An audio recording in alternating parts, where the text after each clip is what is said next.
काल संध्याकाळी ना मी पार्कमध्ये गेले होते.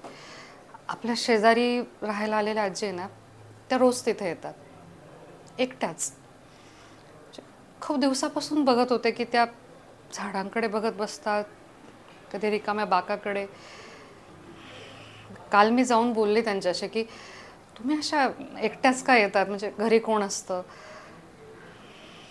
तर त्या हसल्या आणि म्हणाल्या की घरी फक्त एक फोन असतो आणि बोलायला कोणी माणूस नाही.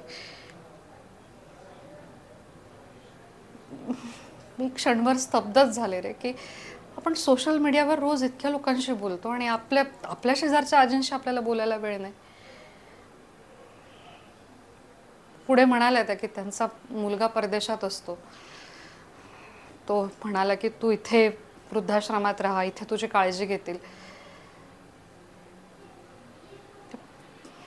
पुन्हा हसल्या, पण त्या हसण्यामध्ये इतकं दुःख होतं ना.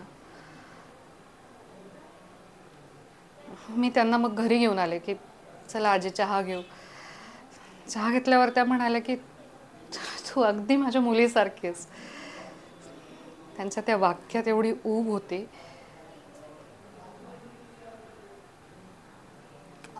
आपण दया म्हणजे असं समाजकार्य, दानधर्म ह्या सगळ्यात शोधत असतो ना. खरं ह्या अशा एकट्या माणसांना थोडा आपुलकीचा वेळ देणं हीच खरी दया नाही का रे?